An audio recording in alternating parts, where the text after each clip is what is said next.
Assalamualaikum warahmatullahi wabarakatuh. Selamat pagi semuanya. Jadi hari ini saya akan mereview mobil lagi karya dari Winggar Bengkel Kampung. Cuman mungkin belum bisa dibilang karya karena ini adalah masih bahan. Jadi untuk kedepannya saya akan menunjukkan per episode dari proyek mobil yang ada di depan saya ini. Mungkin ada yang tahu namanya. Di sini ada terlihat. Ya, ini adalah mobil Overland tipe A3. Jadi Overland itu adalah adalah merek ya yang diciptakan oleh pabrikan ternama. Mungkin pabrikan ini cukup awam bagi kalian yang menyukai mobil-mobil tempur atau mobil-mobil peperangan. Jadi Overland sendiri itu diciptakan oleh pabrikan Panhard yang sudah terkenal menciptakan mobil armor personal carrier atau yang bisa kita kenal dengan APC. Jadi Overland A3 ini adalah salah satu mobil penumpang atau mobil karir yang tentunya juga bisa sanggup memenuhi kebutuhan militer seperti ke hutan maupun juga medan-medan ekstrim lainnya.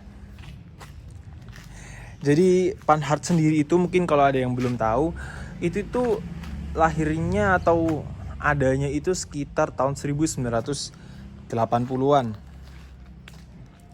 Dan salah satu karya dari Panhard atau yang menciptakan merek Overland ini, tipe A3 ini adalah salah satu tipe terbaik atau yang bisa kita bilang ya mungkin best seller seperti itu.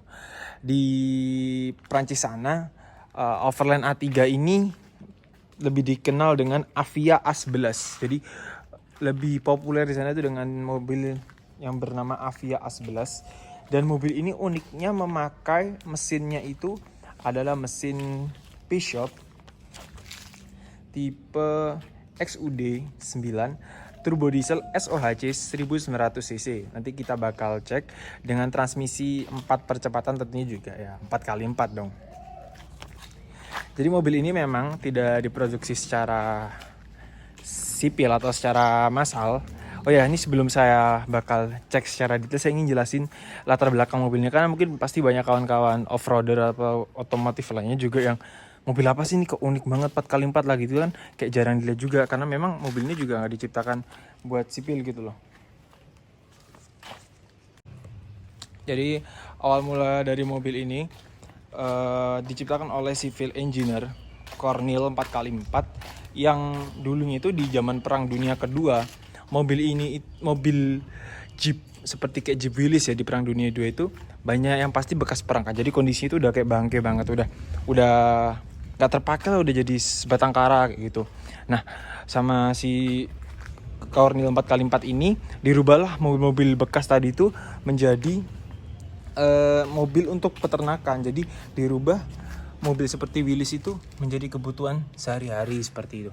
Nah, karena sudah mungkin dibilang laris ya kurang lebihnya, mungkin banyak yang meminati karena dari Cornell 4x4 itu, akhirnya dari pihak Willys atau Jeep yang pertama kali ada itu, mereka membuat Willys lagi dengan sesuai lisensi. Jadi agar tidak bisa diubah atau diciptakan dengan model yang lebih baru dari basic yang bekas Perang Dunia II tersebut. Akhirnya tentunya dari Cornell 4x4 juga nggak bisa dong memaksakan keinginan mereka yang tetap memakai basic dari mobil bekas Perang Dunia II atau seperti Willys itu. Akhirnya pada tahun 1984 kalau nggak salah. Jadi ya kurang lebihnya tahun 1984 itu Cornell 4x4 itu membuat atau bisa dibilang dipanggil ya oleh dari pihak Overland untuk dari brand Overland maksud saya untuk membuat mobil 4x4 sendiri nih.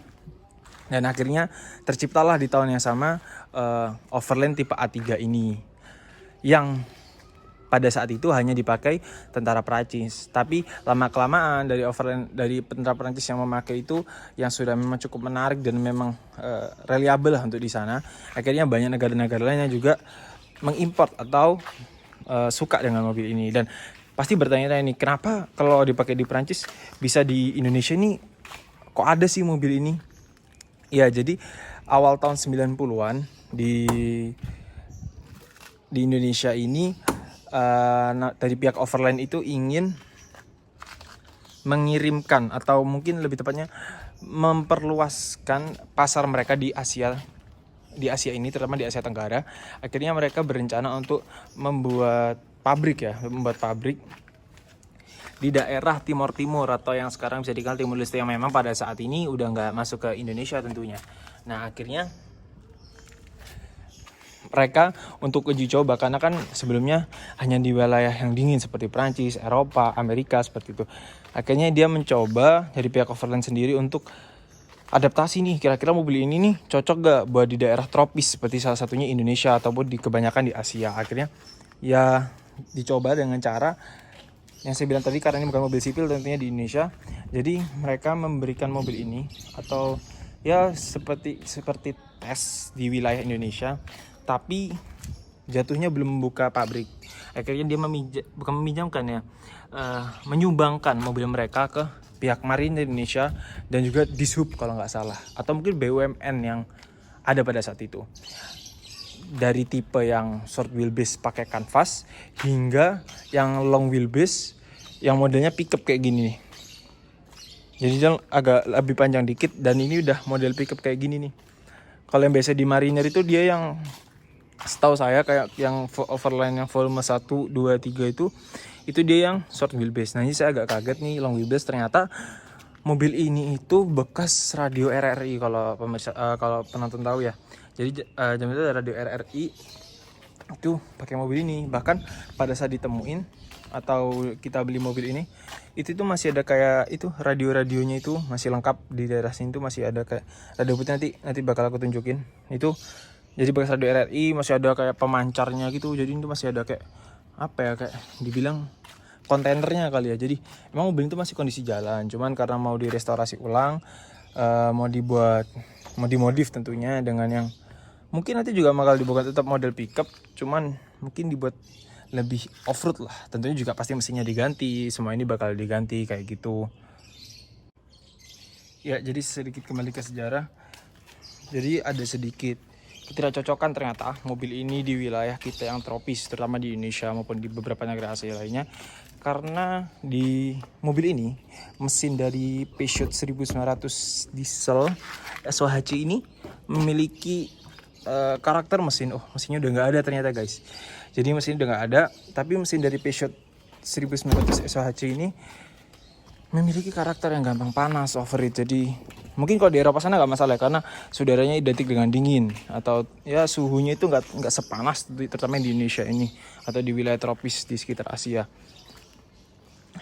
Jadi memang mobil ini tuh cepat panas, cepat overheat. Makanya kenapa mobil ini ternyata nggak reliable. Bahkan orang-orang yang punya Overland tipe A3 ini yang dipakai atau dimodif buat off-road, itu tuh juga rata-rata memang mesinnya itu pasti udah di-swap, jadi udah nggak original kayak gitu. Ini kondisinya juga udah hancur, dan pasti rata-rata kondisinya udah nggak terawat gitu loh.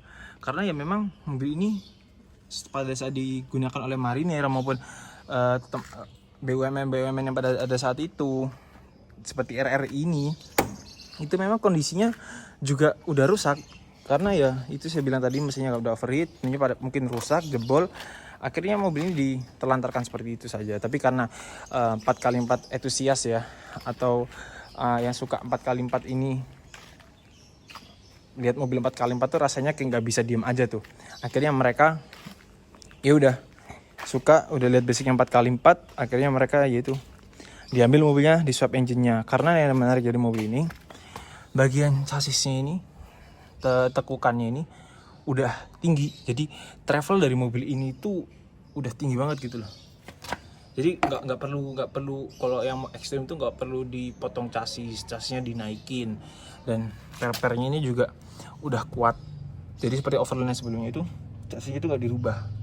Seperti kita lihat Overland yang volume 1 ya, itu chassisnya itu di yang sebelah sini tuh dinaikin, dibuat kotak gitu. Terus enaknya ini bentuk chassisnya ini dia patah. Nah dia nekuk patah, jadi nggak lengkung. Kalau baik mobil-mobilan itu kan kayak Jimny atau Cherokee atau semua itu kan ataupun seperti double cab itu kan kayak lengkung gitu kan. Nah kalau ini tuh nggak, itu patah. Jadi untuk dibentuk, untuk dimodifikasi, untuk merubah kaki itu gampang banget. Jadi yang mobil itu basic secara kaki-kaki itu enak ya, meskipun seperti gardan, mesin ataupun Rextir atau yang lainnya pasti bakal diganti, tapi secara struktural mobil itu memang cocok banget buat off-road kayak gitu. Makanya kenapa sih banyak overland itu diselamatin buat dipakai pecinta Jeep untuk dibuat off-road itu karena seperti itu. Sistem kaki-kakinya maupun bentuk chassisnya itu ya patah-patah seperti ini, nggak lengkung-lengkung gitu, nggak. Jadi untuk dibentuk dimodifikasi lebih enak. Jadi kalau kemarin volume 1, 2, 3 itu ada overland semua itu dia yang pakai kanvas. Kalau yang ini beda sendiri nih. Ini yang tipe long wheelbase yang pakai bak. Jadi nggak yang SWB yang pakai kanvas gitu, nggak. Jadi ini unik banget, jarang banget di Indonesia, karena yang biasanya masuk ada tipe kanvas yang dipakai Mariner, yang ini bekas yang dia kasih ke Dishub ataupun BUMN kayak gitu. Jadi kita tunggu aja nih mobil ini bakal gimana. Ini masih episode, masih banyak episode lagi, setiap progresnya bakal saya update. Pasti mobilnya bakal beda banget, hasilnya juga pasti bakal jauh beda sama yang kemarin-kemarin. Jadi kita tunggu aja hasil dari mobil ini. Pasti kalian, ya mungkin kalian juga bakal suka, atau mungkin one the only di Indonesia. Kita nggak ada yang tahu, kita lihat aja. Karena sebelum-sebelumnya yang orang lain buat ataupun bengkel ini buat juga cuman yang short wheelbase. Jadi kita belum pernah ketemu nih sama yang long wheelbase, ini baru pertama kali. Bekas dari radio RRI ya kayak gitu. Jadi pantau terus nih YouTube, nih pantau terus, jangan lupa subscribe, di follow juga, terus di IG-nya di follow juga jangan lupa, di like, mau komen, mau gimana nih, mau disaranin gimana nih mobil ini, boleh banget. Jadi masukan kalian pasti akan kami dengar dan kita sampein nih ke ownernya, dan kita bakal updatean dari mobil ini maupun mobil-mobil lainnya. Jadi tunggu episode berikutnya. Terima kasih, mohon maaf banget nih kalau ada informasi yang salah terima di sejarah-sejarahnya tadi. Semoga bermanfaat untuk kalian semua. Terima kasih, wassalamualaikum warahmatullahi wabarakatuh. Dadah.